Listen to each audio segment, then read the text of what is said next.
Grand Theft Auto is one of, if not the most controversial game series, All we had to do was follow the damn train, CJ. and it seems like no matter what they do, with every new release, there's a new headline coming out condemning the game. So with GTA 6 right around the corner, or maybe around the corner and down the street, I thought it'd be fun to go over the series' problematic history and explain every GTA controversy. Without any more yapping, let's get into it. From the very beginning, GTA has been in hot water. When the first GTA released in 1997, it was already all over the news for its violence. But funnily enough, most of the outrage around the game was just a publicity stunt caused by Take-Two Interactive, who work with publicist Max Clifford, don't look into him, to spark interest for the game. And it definitely worked because the game got banned in Brazil, I'm banned from there. and parents around the world were angry, forever linking the name GTA to controversy. You stupid. After an unceremonious release of GTA 2, GTA was ready to be back in the limelight when GTA 3 released in 2001. Because the series shifted to 3D, people thought the violence was a lot more realistic. I mean, just look at those graphics, I wouldn't want my kid seeing that. Dude, it looks just like the cover. GTA 3 was also the introduction of prostitutes into the series, causing the game to be banned in Australia until a censored version came out. Now unfortunately, GTA has also been unfairly blamed for some real life crimes. I want to keep this video lighthearted, and I feel like it'd be a little depressing to talk about a bunch of people getting murdered just because it got blamed on GTA, but if you want to read about them, I'll have a link to the page on the GTA wiki in the description. Once Vice City came out, controversy didn't stop, as the game was once again censored in Australia. Controversy also sparked when several Haitian groups protested against the game, saying it encouraged players to incite violence against Haitians, and depicted Haitians as drug dealers and gang members. The mayor of New York, Michael Bloomberg, threatened to sue Rockstar, leading Rockstar to apologize and change all references to Haitians to gangsters. Also, 16 years later in 2017, the Psychic Friends Network actually sued Rockstar over the character of Auntie Paulette. They said the character was too similar to Miss Cleo, a spokesperson for the network back in the 90s. But actress Yori Harris actually portrayed both Miss Cleo and Auntie Paulette. But since it was 16 years after the game came out, it's safe to say that the lawsuit didn't go anywhere. 2004 saw the release of San Andreas, which is not only home to the biggest GTA controversy, it's also the cause of one of the biggest controversies in gaming history, the hot coffee controversy.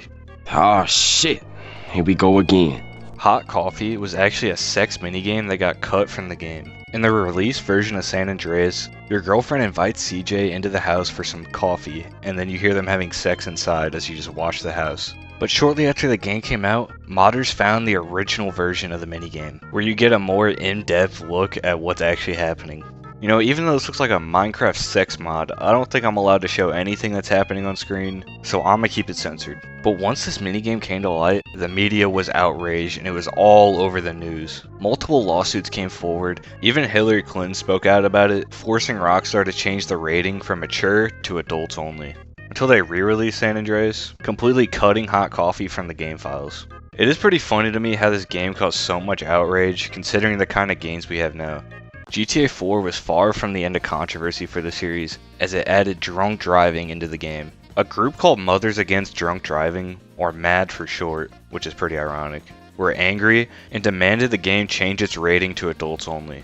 Rockstar ended up making it so drunk driving automatically causes a wanted level, and Nico talks about how bad of an idea it is as he's drunk driving. Once the expansions for the game came out, you were no longer able to drunk drive. In 2007, attorney Jack Thompson, who was infamous for being a leading factor in the video games are evil movement, protested that Rockstar games should not be sold to minors, and was involved with various lawsuits with the company throughout the years. Thompson also claimed that a lawyer character that you have to assassinate in GTA 4 is based on him. When you go to kill the character, he exclaims that guns don't kill people, video games do. Guns don't kill people, video games do. And Thompson threatened to take action once again. If you've ever wondered why Niko Bellic never appears in GTA 5, it's because actor Michael Hollick actually sued Rockstar over a payment dispute. He claims he was only paid $100,000 despite the game's massive success, and because of this, he'll likely never return for a GTA.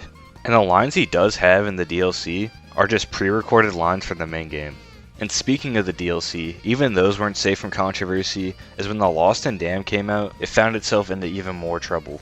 The expansion featured a cutscene of full frontal male nudity, which outraged parents. However, this didn't really go anywhere, as it was claimed that it was used for comedic effect and wasn't sexual in any way.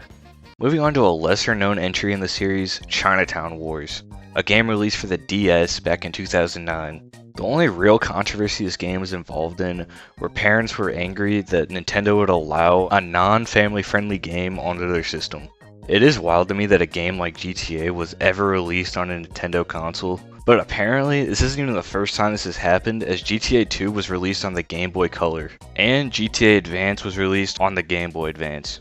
GTA 5 came out in 2013, and you would think by this time in the series, people wouldn't find anything to be angry about, but GTA 5 might be the most controversial entry in the series yet.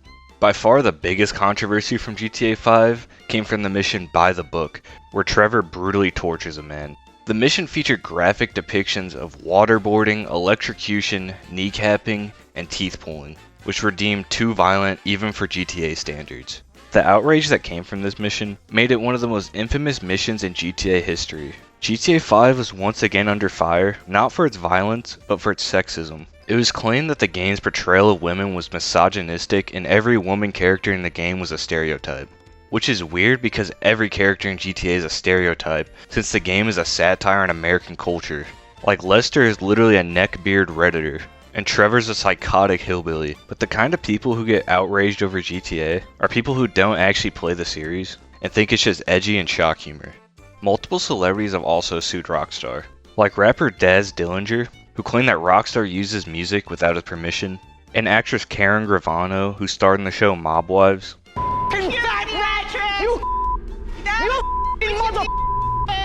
claimed that her likeness was used for the character Antonia Bottino, who I don't even remember in the game. It was a very minor character, and she only appeared in one random event. Lindsay Lohan actually claimed that the Red Bikini Girl was based on her, and eventually sued Rockstar for the character of Lacey Jonas, also claiming that the character used her likeness. I'm hardly wearing any makeup! But the lawsuit was eventually dismissed. The last and most recent controversy I want to talk about comes from the game Grand Theft Auto The Trilogy Definitive Edition. This is a special case because the people that were mad about this game were the fans themselves. The Trilogy Definitive Edition was a remaster of GTA 3, Vice City, and San Andreas. They were all extremely buggy, I'll catch up with you. with bad performance, and it was clear the only thing Rockstar upgraded was the graphics. Eventually, most of the problems were actually fixed, but the damage was already done, and the game went down as the only GTA game that fans didn't like. But what do you think? Were any of these controversies justified, or were people just getting angry for no reason? Let me know down in the comments. Don't forget to leave a like and subscribe, or else I'm gonna protest Rockstar and make sure GTA 6 gets banned.